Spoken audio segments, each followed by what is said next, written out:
Happy Wednesday. It's DM chat day. So, it's me today. So, I'm going to be talking about player tips and ideas for how to be a good player and how to make the most of your experience on any kind of game. I'll probably talk D&D a lot, but these tips are pretty much universal for tabletop games. How to be a good overall. I'm just pulling up my notes. Okay. So a lot of people, when you're first starting to play D&D, it's really kind of overwhelming and a little bit scary, so it's hard to figure out how to play well with others, how to be a good player. So I thought it would be helpful to go over some tips, some ideas, some suggestions, and then if you guys have any questions, you're welcome to pop into the chat and just let us know. So some basic tips are to know your character, and I don't just mean like in an emotional sense, but know what your stats are, be familiar with how you attack, what kind of attacks you have, and what your abilities are. Like, I'm not always great with this because for the rogue, I forget that I have a 2-weapon ability where I can attack twice, and sometimes I just forget to do that, and that's on me for not knowing my character well enough, but it really makes a huge difference when you actually are in the middle of a game and everybody isn't having to stop every 3 minutes because somebody needs to go over something that they've done 47 times previously. So just try and be familiar with your character sheet. Like, most people aren't going to have everything completely memorized, and there are always things that pop up, like, you know, what's your athletics is not something that you get asked to frequently, so you probably don't have that number ready to go. But just be overall familiar with your character sheet, with what your abilities are. For some people, that's using something like D&D Beyond, and that helps you keep track of your spell slots and your abilities and all of that. Some people prefer doing it on paper or using cards. Whatever works for your brain is the best way to go about doing that. We're just gonna glare at the cat now. Just puking, keep going. Puking cat, just ignore this.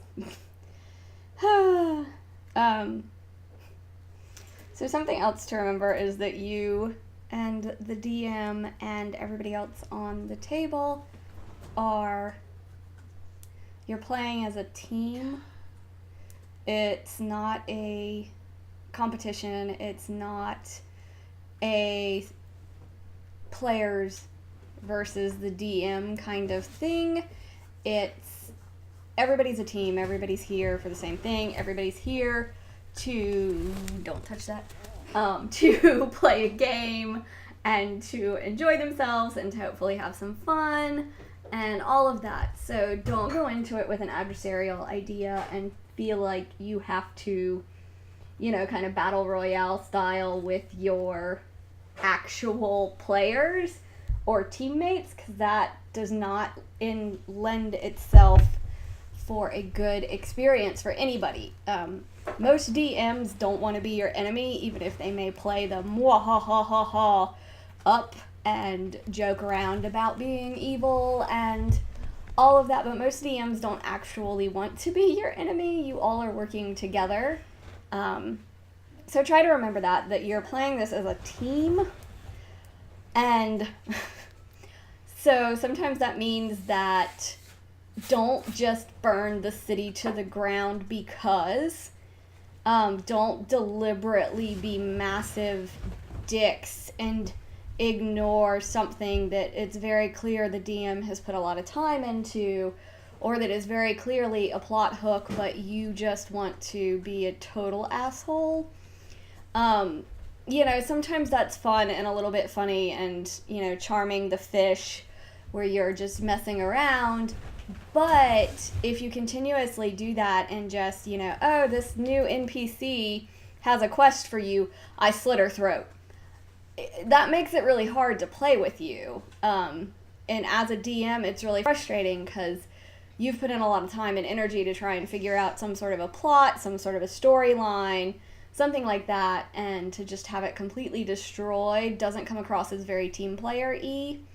And again, this is all, like with every DM tip video, it's all very subjective based on your group and your game. So maybe you have a game where it's absolutely cool to just utter chaos is the name of the game.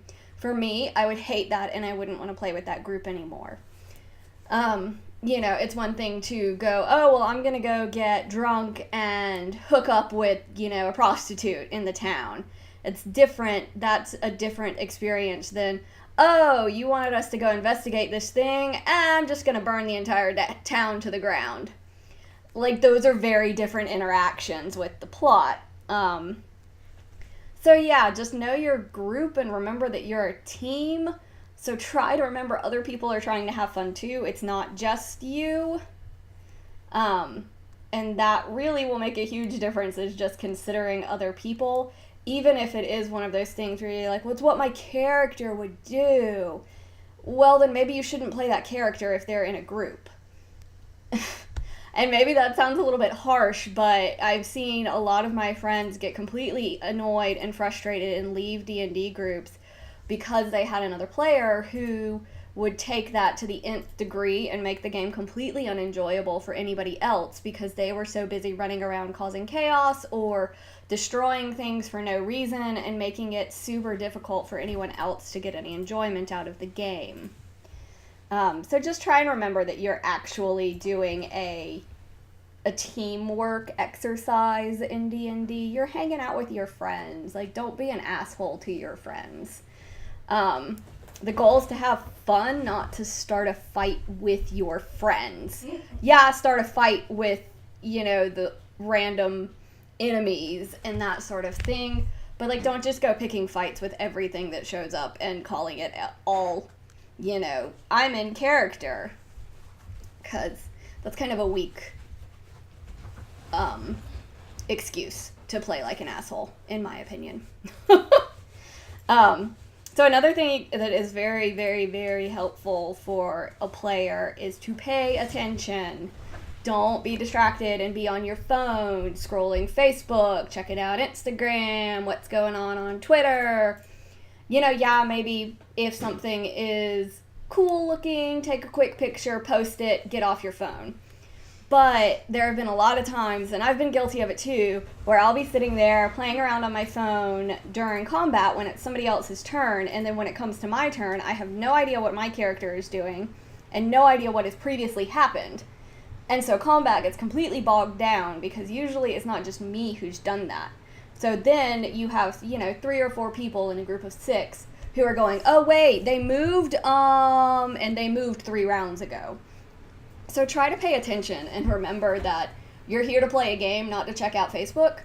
And I know the internet is super distracting. Like, I have it up right now. I have my notes up for the record.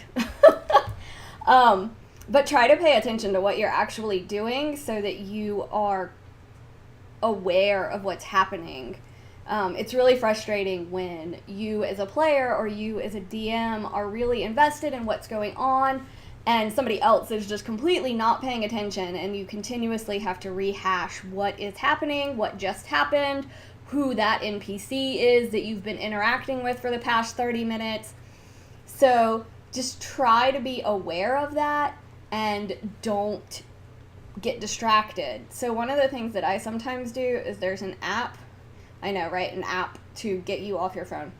But it's called Forest, and you basically plant a little forest, and it will, if you leave that screen, the tree dies, and I feel really guilty about it. So if you are a guilt-motivated person who can be shamed into things like me, it's awesome. And you can set it for anywhere from 5 minutes to, I think, 2 hours is its max. And so that makes it as you have an extra incentive to not get on your phone. And honestly, even if you're doing something like D&D Beyond, I find that it works a lot better on like a tablet rather than on a phone, because like I don't want to have to be like, I'm old. I don't want to have to be like scrolling in to look at stuff and figure all of that out, because let's be real, D&D Beyond needs an app that has an actual character sheet thing on it that works on mobile and tablet, and not this weird, like, going through the website thing that they still have going on. So, and I know they're working on it, but it's not reality yet. And also, if you know you have bad impulse control with your phone, don't use D&D Beyond. Use a physical character sheet. Don't put yourself into that temptation. And I know it's super convenient and super easy, but it's also super easy to click away from D&D Beyond and end up on Facebook or Instagram or Twitter or Reddit or insert social media site here. And their time sucks. And you're going to start reading about this funny story about a bear that escaped from the zoo and got drunk and have no idea what's happening in your game. So, pay attention to what's going on around you. So a big one is to respect other people. Your character is not always going to be the center of attention and the most important character happening in the universe. There are going to be moments when other characters have the moment to shine. Don't talk over other people's moments or deliberately do things to screw up somebody else's character in arc happening. And also, I know that every character has the stats that they can roll. I try to not roll, like, all the time for, okay, Verity the rogue is going to roll this nature check. Verity knows jack shit about nature, so most of the time there's not really a reason that I would be doing that. And some of the other characters who are better at that, I want them to have that chance. So try and think about that as well. If you have a character, you're in a group with a wizard, let them do the looking for books type of thing. Let other characters have moments to shine and let them figure out. I'm sorry. And let them have their moments to shine and have their moments where their characters can show off what they're good at. Because it can get really frustrating. Like, I know if I'm the rogue and suddenly somebody else is going around picking the locks and checking for traps, I'm kind of like, well, what the hell am I here for? Like, I'm useless. So try and keep that in mind with other people's characters, especially if they're shyer or newer players. Say, hey, Susie, you're a warlock, right? Why don't you see if this seems magical or this seems weird in an occult kind of way, because you would be the most familiar with that. Literally every 5 minutes detect magic. Literally every 5 minutes detecting magic is Susie's MO right now.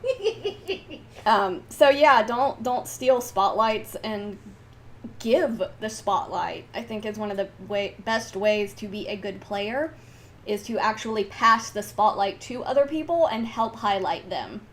Like, I always imagine, you kind of doing the, like, Will Smith thing, where you're showing off your amazing party members, because they usually are pretty cool. So show off your amazing party members and allow them to have the spotlight. Share the love. And if you plan on doing something aggressive, something super flirty or sexual or any of that kind of stuff to another person's character, make sure you have talked to that player beforehand. If you decide that your character is going to just get into an all-out brawl with somebody else, not for jest, not for lulz, not for some sort of scheme, like, talk to that person before your character just throws a punch at them, because it's really hard sometimes to not take things personally when it's, yes, I'm me, the player, but if somebody is throwing blows at Verity, the rogue, I'm gonna be kind of pissed off at them. So try and clear that with anybody, and especially if you want to do anything romantic-y with another character, then make sure you've talked to that person, because most of the time, D&D players, we love our deep, dark secrets. So you have no idea what's in that character's backstory, so it might not even make sense, whatever you have planned. And 2, you have no idea of that player's comfort level with you and with what's going on in the story. So don't just, like, grab somebody else's character and, we go to the bedroom for the night. Like, don't do that without talking to somebody, because you don't know what's going on in people's lives, or even player backstory, like what's happened in people's past that may make that incredibly uncomfortable for them. So just be aware of that kind of thing, because sometimes it might pop up in the game and you don't have a chance to do that, but I would say that that's a really good point to use a timeout and say, hey, so-and-so, are you cool with what's happening? That way everybody's on the same page and you minimize chances of infighting and battles to the death. But what if we want battle to the death? You can do that not in my house. You can battle to the death not where I live. You can take that shit out to the parking lot or to the Waffle House. It's not open yet! Damn it! So one other thing, I saw this on Twitter a while ago, which if you don't hang out with us on Twitter, you should, because I get really lonely on the Twitter account sometimes. It's at Roll for Trouble, so you should hang out and chat with us. But I saw on Twitter that someone was talking about people were building new characters for a new campaign. And instead of, doing a sort of wide open backstory, the lead question that everyone had to answer was, why are you adventuring? Not are you, not will you, not when are you gonna start, why? Because that's a really hard thing to get around, is if you have a character who's like, I'm gonna be a farmer and that is my life goal, like, why are they gonna leave their town and wander the world and possibly die?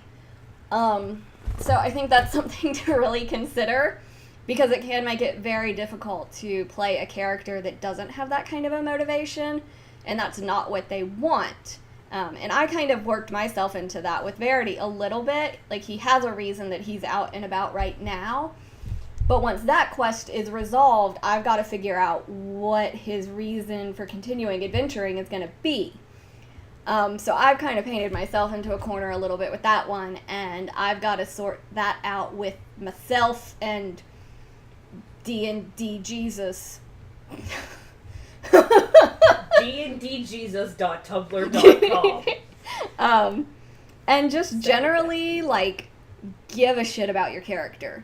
Like, care about your character and think about what they would do, what their personality is like, all of that good stuff. It can be a lot of fun to do that, if that's your thing. Some people just want, like, this is my avatar that hits things with a stick. And that's cool. Like, if you just want to hit shit with a stick, be my guest, not in my house. But if you're like me, I always come up with completely overwrought and ridiculous backstories. Like, poor Carolyn had to deal with, like, no joke, like 45 pages of backstory type of stuff that I put together for Verity, because that's what happens when novel writers play D&D. You get a novella introduction to that character, and there's stuff that I haven't even sent to Carolyn because I'm ashamed. So, because I have sent far too many things to Carolyn and forced her to read far too many things about Verity, and I'm trying to be a good player and let the other characters have the spotlights. So, I am trying to chill on sharing all the Verity information all the time, even though I'm kind of like, I'm madly in love with Verity as a character. So yeah, for me, I think caring about your character and thinking about them outside of game is it makes the game feel more real, and it also stretches it out. Because for a lot of people, you play D&D maybe once a month if all the stars align for everybody's schedules. maybe every 3 or 4 months. It's hard to say when the calendar gods will have mercy on your souls. So having that care about your character outside of it kind of makes the game feel like it lasts a little bit longer. And then it also gets you more invested in the campaign and the game you're playing in as well. And so my last tip is to be kind. Be nice to the other players and tell them when they're doing something cool. You know, when Ramduin cast Walk on Water in the middle of our water fight and completely ruined Carolyn's plans, that was like the best moment ever, and our whole group was cheering and super excited, and it was a really good, like, team building, feel good moment. So don't be afraid to do stuff like that and to, you know, say, dude, that was amazing! 'Cause that's really, like, everybody mostly likes to get that sort of, like, I did a good kind of feeling. So try and share that with others. Care about the game. Like, one of the things that I know for me as a DM makes me the most happy is when the players are still talking about the game after it's ended for that time. And so let your DM see that. Let your DM know that, oh my god, that was amazing. I can't wait till next week. I can't wait till next session. Okay, but what about this? And what happened? Like, let them know you're excited about the game and that you care about the story. And if you have cool ideas about things you want to see or that you think would make sense, bring them to your DM. Like I talked about earlier, D&D is a team sport, basically. So don't be afraid to bring a cool idea to your DM and maybe say, oh, hey, my character has this mortal enemy, Knight McGee, and and, you know, it would be really neat if we ran into him in the next town we were in. Knight McGee, rough draft name. Draft. Draft name. I don't even know what's happening in chat. I don't even know if I want to know. It's amazing is what's happening in chat. Keep going. Anyways, be kind. Knight McGee. Go. Yeah. So don't be afraid to tell your DM ideas and stuff you have like that. Because honestly, it's a lot of work running a game. So if you can give your DM something to go on and something that would be cool for you, like, that will make them happy. Because most DMs are trying to make a game that their friends will like. So if you say, here is a thing I would like, that takes a whole lot of the guesswork out of it, and makes things a little bit smoother and a little less work for me to do. And then, I think the pretty much the sum up lesson is Will Wheaton's don't be a dick. Don't be a jerk to your players. Don't be a jerk to your DM. Don't be a jerk if you're at an establishment, like if you're at a comic shop or a game shop playing. Don't be a dick to the staff. Just be generally a nice person, and that will help leaps and bounds. But yeah, that's pretty much all I got, unless chat actually has questions as opposed to, Random. It's all random. No, Brian did ask a question that said, what do you do if you genuinely don't trust the NPC and want to roll insight checks, but your party makes fun of your justified skepticism?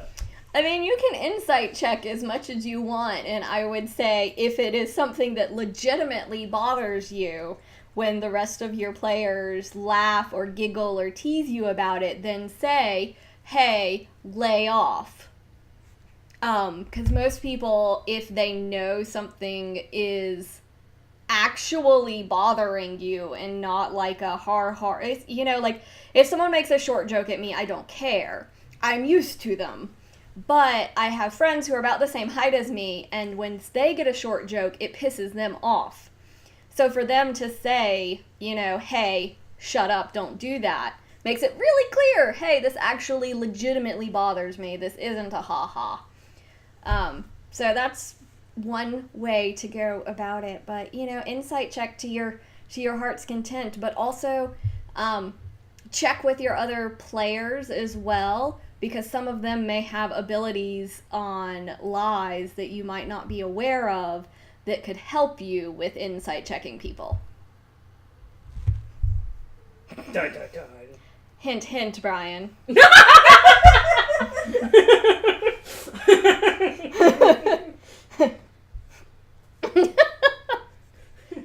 Sorry, he's been talking in all caps most of the chat, which is really funny. And now he said he's gonna totally name his.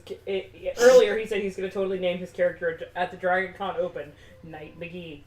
But yeah, so next week I will be at Dragon Con, so I will pretty much either be in the basement of the Hyatt in the Sci-Fi Lit track room, or I will be in the Weston Bar. It's pretty much the only two places I will be where I want to talk to you.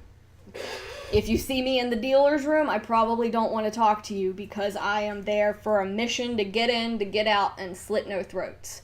So... And buy cat toys. And try and find the person who sells the broccoli catnip toys, because I need a new one. Shut up, Kamala. It's not for you. It's not for you. We already know you love the stupid catnip bananas, you fucking high-ass motherfucker. God. But yeah, I guess if there aren't any other questions, then we can... Brian says, what do you if you want a signed book? There was a word missing. What do you do if you want a signed book? If you want a signed book from me, then you either need to bring it with you and hunt me down, or you need to let me know and I'll bring one. Because that's not subtle at all. Because I have a new book out that's pretty spiffy. So, yeah, and I actually will be doing a reading of this at 2:30. So, yeah, if you want to come hear a bit of this, it's 2:30 Friday. It's technically the John Hartness reading, which is somewhere in the Hyatt, but I don't know for sure. I'm bad. I'm, like, completely not prepared for Dragon Con, y'all. I'm so not ready. Shut up, Kamala. You're not ready either. Kamala has input on everything. Yeah, that's Kamala, the honking one. Who also horked earlier. Yeah, who Great. puked at the start of stream, so... It was a hairball. So it was a legitimate puking.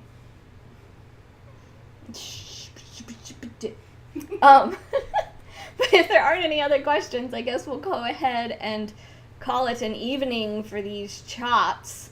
So Friday, we have River of Terrythel at 8 p.m. Eastern Standard Time.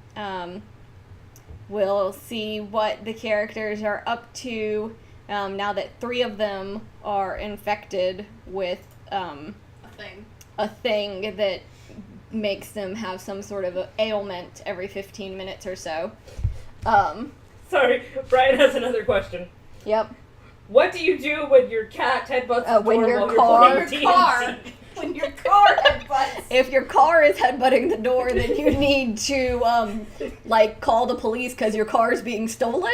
Either that or it's magically possessing you. Or to get an you exorcism. own Christine and you should leave immediately. Yeah, if you yell at the door repeatedly and then you wedge paper towels in it so the door doesn't rattle, Or you get him high as fuck. or you get them really high on catnip, those don't work, but, you can say that you tried at that point. Like you do with most animals. Which is the best you can do with cats, is you can try. They've actually been fairly well behaved being out here tonight, so kudos to both of you. Don't make me regret it. I love the kudos to both of you. And then it's small printed. Don't make me regret it. So yeah, we have River of Terrythel Friday at 8 p.m. Eastern Standard Time, and then Saturday we have the next episode of Tales from Cyril, where we will continue investigating the culty bar and try to figure out what's up with that, and probably investigate the creepy cavern thing we sort of uncovered last time, but didn't actually... Hashtag spoiler alert. Didn't go down. Yeah, if you haven't watched it, you missed a lot of death. You guys probably really heard that chirp, because she, chirped right on top of the mic. So yeah, and then next week, all we have is Wednesday DM chats with Carolyn. because since it's Dragon Con, we won't be having River of Turicel, and it's our off week for Cyril anyways. So next week will be pretty quiet on the channel. We might do a rerun Friday night. I don't know. Maybe we'll do that. I just literally thought of that as the words came out of my mouth, so we'll see what happens there. But yeah, I'll be at Dragon Con, and Ramduin will also be at Dragon Con. Brian, our Stormlord cleric, who is named Ramduin, will be at Dragon Con as well. So it should be fun. I'm planning on hitting up that giant dice booth just so that I can, like, shove my hands in an aquarium of dice. Life goals. I mean, I don't want to actually buy the pitcher of dice. I just want to touch it. You already technically bought one a couple years ago. For I only bought a mug. Oh, that's true. You bought me a mug. I bought a mug of dice. I've yet to buy, like, the full, like, sweet tea pitcher from Waffle House. It's a lot of dice. Sorry, Brian just said by the Stormlord be smoked. But yeah, so we'll be back Friday for River of Turicel, and then we're back Saturday at 12 p.m. Eastern Standard Time for Tales from Cyril. So come check it out, listen in. Do you know what you're talking about next week? Tips for players playing their character. Okay, so Carolyn will be going over playing your character for players. Brown chicken, brown cow. So that'll be our only thing next week. So check it out. Share with your friends. We're trying to inch our way towards 50 so we can start moving towards affiliate. So share, and if any of this has been helpful, then cool. If you have any other questions for us at any time, you're welcome to reach out to us on social media. We're Roll for Trouble pretty much everywhere. Or suggestions. Yep. Or if you have suggestions for future topics, or if you have some really wicked monsters that you would like for me to torment people with in Turicel, or Carolyn for Cyril, let us know, because I'm not very well versed in the monster manual. So send them on. And Why are you getting twitchy? sorry, the cat's tail keeps flicking aggravatedly. But yeah, so that's it for tonight, and thanks everybody for tuning in, and I'm gonna go and read through what I missed at the chat. And so yeah, we will see you all Friday. Bye. Bye. I know, I appreciate you two waving in solidarity.